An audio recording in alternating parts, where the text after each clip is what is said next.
Before we begin today's video, this is just a quick message for user TheGCritic. The Newt Gunray and Xatu fan art that I promised you over a month ago is now finished and online. I shall include a link to it in the description if you'd like to go and see it. This is just a small token of my gratitude to you for being such a fantastic watcher and for your continued interest in the channel. Thank you very much indeed, and I hope you like the artwork. Laheating, hello everyone and welcome to my Queer channel. I'm your host Queerchan, and today we are of course continuing our look at the variety of Hasbro Neimoidian figures. Now, of course, last two videos we had a look at both Newt Gunray and Rune Hako from the 1999 episode 1 line. Today we're jumping ahead a bit to 2002. A number of years after this character's release, and of course my favourite character, not just my favourite character, but my favourite Star Wars figure. If that hasn't given it away already, it is of course the 2002 Saga Lott Dod. And his accessory, little holographic Darth Sidious. Get to that in a minute. Now, the first Saga collection, there were, I believe there were two lines of figures under the Saga name. The first one, of course, came out after Attack of the Clones in 2002, and the second one was, I believe, either in 2006 or 2007. The first one, the 2002 one, was just simply called, I believe, Saga. 2006 one was the Saga Collection, and to differentiate the two, I more often than not hear people say 2002 Saga versus Saga Collection. So, for the sake of this video, we're going to call him the 2002 Saga Lott Dod.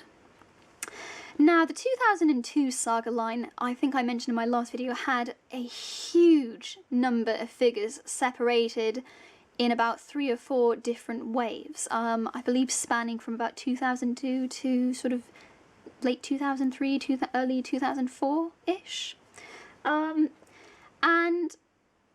it's an odd line, because one of the things they implemented into the line were these action features, which, on a number of figures, it could be as simple as magnetic, in the case of several Jedi figures, magnetic pads in the palms of their hands, which would allow them to attract a little lightsaber hilt that was made of metal. There was an R2-D2 figure that would climb a rope that you sort of threaded through. I can't remember exactly, I didn't actually have most of these figures. And then the most ridiculous one, and yet the one I hear so many good things about, was a Mace Windu that had a very large lever sticking out of his back, but rubberized arms, so that you could actually move the lever, and he would make fairly realistic looking lightsaber motions. Again, a very interesting addition to what had previously, for the most part, been a line of just normal Star Wars figures. This action feature actually continued even into the Revenge of the Sith line. Fortunately or unfortunately, I should say, depending on what side of the argument you lie on, they haven't really been seen since, other than if a figure has been rehashed or repackaged. Lott Dod, on the other hand, was one of the few figures in that line, in the 2002 Saga line, that actually didn't have a single action feature. In fact, to be honest, he barely even has articulation, and again, I'll get to that in a moment. But again, other than the action figure, the big thing about this line was that it released so many characters. I mean, nowadays, it would be an unprecedented level of characters. Nowadays, literally all we see are the popular characters, or, you know, a rehashed Vader or a Obi-Wan, the big sellers that Hasbro seems to think. But in the 2002 Saga line, they released, you know, background characters, like Lott Dod, for example. He appeared for about 10 seconds in episode 1. Now he's got his own figure. You know, background politicians, Orn Free Tar, a couple of different Palpatines. Just a huge variety of characters, and I think it really contributed to the line of figures that we actually see nowadays. That, and the 30th anniversary collection, I think, had added the largest number of of characters to the roster before it started to falter and peter out around 2012, unfortunately. But during that time, as I say, more often than not, if you had a favourite background character, they were likely to get a figure, and it was absolutely brilliant. Now, on to Lott Dod. I don't want to say I have a bit of a love-hate relationship with the figure. It is hands down my favourite figure and my favourite character. The only thing is that I raved in my last 2 videos about the how good the Nute Gunray and Rune Hako figures were. They were outstanding. They had, as I say, pretty good articulation, they had outstanding paintwork, they had superb detailing, and were really, in my opinion, some of the best figures released not only in the in the late 90s, but in general, because they were so accurate and so true to the film. And then we get Lott Dod, who, in comparison, is quite lackluster, in my opinion. And again, it's very sad, because again, this is my favourite character. I did a video about 2.5 years ago that I believe I compared this figure to an unreleased painted test shot figure that I acquired a number of years ago. The test shot figure, in comparison, if you've seen the video, you'll remember had much more sort of true to the film paintwork, much nicer weathering, much nicer facial details, and the best eyes on an Neimoidian figure I've ever seen. If you haven't seen it, I highly recommend you go and have a look at it, because it shows really what we actually could have been having instead of what we got, the mass-produced figure.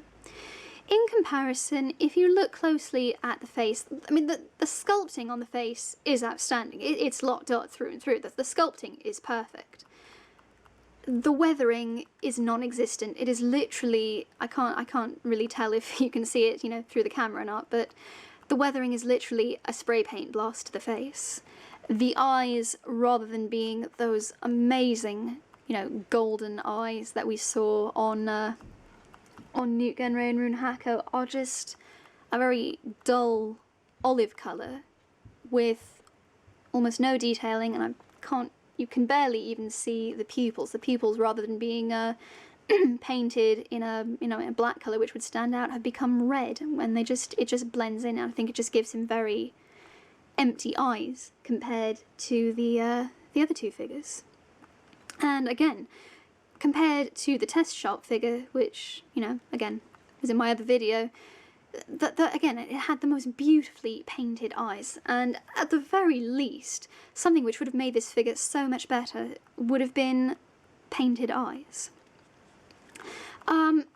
The other not so great thing about the figure is that there is very, very limited articulation. It is head articulation, shoulders, which is hindered by the robe he has on, and that's it. I think his feet move a tiny bit, but other than that, and waist articulation, of course. Now, despite the fact that the figure is so detailed, it's a bit of a two-edged blade. He looks superb. The layering of the robes, again, is great. It's very much like the Rune Hako and the Nute Gunray figures, but as I've said, it limits his movement tremendously, so really the only way to get the full range of movement is to remove the outer mantle, and that way you've got, again, full range of motion, rather. But then, again, it's just not really Lott Dod if he doesn't have his complete robes. I think some soft good robes, or at least some soft goods mantle, would have been a huge improvement in this case. Unfortunately, you would have lost the detailing. The detailing on the material, again, like Nute Gunray and Rune Hako, is outstanding. It's great. Get a real sense of the material's viscosity, of the patterns contained within it. I mean, I actually use this figure as a drawing reference whenever I'm trying to do his robes. So it's that good just in terms of sculpting, but again, there's no weathering, very, very monotone. It might have been nice to see the decorations on his mantle sort of painted perhaps in a more sort of silvery colour, very much like it would have been in the film. But other than that, unfortunately, I hate to say it, it's just not a terribly impressive figure. One of the only other good points is, again, the hat comes off, which was really actually our first look at a full Neimoidian head when you get right down to it. The thing that annoys me, however, is that so many people actually put his hat on backwards. And you know what, I admit when I was young I did the same, but they put the bit with this sort of triangular indentation in the front and sort of match it over his eyes, but that's completely wrong. That goes in the back. But yes. Like the Rune Hacker figure, it's nice for custom fodder. I've seen some really great custom figures made out of a Lott Dod base or using various Lott Dod parts. A number of times I've bought several Lott Dod figures to try and do some customizing out of them. A number of times though I've started and I actually just can't bring myself to tear apart a Lott Dod figure, regardless of the fact that it is such a letdown compared to the Newt Gunray and the Rune Hacker figures. I can't do it. He's my favourite character and still my favourite figure, and I love him and I can't do it. But as I say, if you're a customizer, great custom fodder, good headpiece, very nicely done, easily repainted, and of course a removable hat.